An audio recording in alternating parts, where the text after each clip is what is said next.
Guys time ಬಂದು 11:30. ಯಾವುದೋ ಬೆಕ್ಕು ಡೋರ್ ಹತ್ರ ಬಂದಿದೆ ಅಂತ ನೋಡ್ತೀವಿ.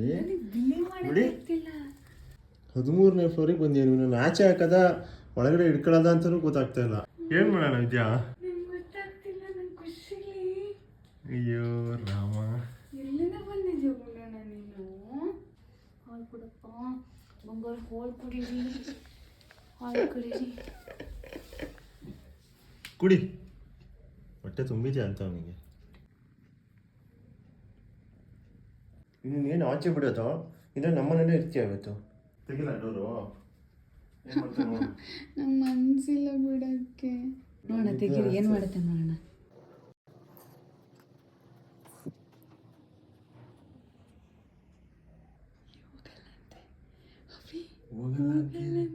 ಗ್ರೂಪಲ್ಲಿ ಹಾಕಿದ್ದೀನಿ. ಯಾರು ಬರ್ತಾರೆ ತಗೊಳಕ್ಕೆ? ಯಾರ್ದೋ ಓನರ್ದು ಅಲ್ಲ, ಯಾರೋ ಮನೆಯವ್ರದ್ದೇ ಇರುತ್ತೆ, ಇಲ್ಲಿ ಅಪಾರ್ಟ್ಮೆಂಟ್ ಅವ್ರದ್ದು. ಮನೆಯವ್ರದ್ದೇ ಇರ್ಬೋದು. 12 ಗಂಟೆ ಆಯ್ತು. ಇದನ್ನ ನಾವು ಹಿಡ್ಕೊಳ್ಳೋದು ಬಿಡೋದಾಗ ಗೊತ್ತಾಗ್ತಾ ಇಲ್ಲ. ಉಂಡ ಎಲ್ಲಾ ಕಡೆ ಓಡಾಡ್ಕೊಂಡು ಚೆನ್ನಾಗಿ ಆಟ ಆಡ್ಕೊಂಡಿದ್ದಾನೆ. ಅಯ್ಯೋ ರಾಮ. ಅಭಿ ಇವಾಗ ಹೋಗಿದ್ದಾರೆ, ಸೆಕ್ಯೂರಿಟಿ ಗಾರ್ಡ್ ಹತ್ರ ಕೇಳ್ಕೊಂಡು ಬರ್ತಾರೆ ಅಂತ. ನೋಡೋಣ ಯಾರಿಗೆ, ಯಾರು ಇದು ಮನೆ, ಯಾರ ಮನೆ ಬೇಕು ಅಂತ ಗೊತ್ತಾಗಬೇಕು.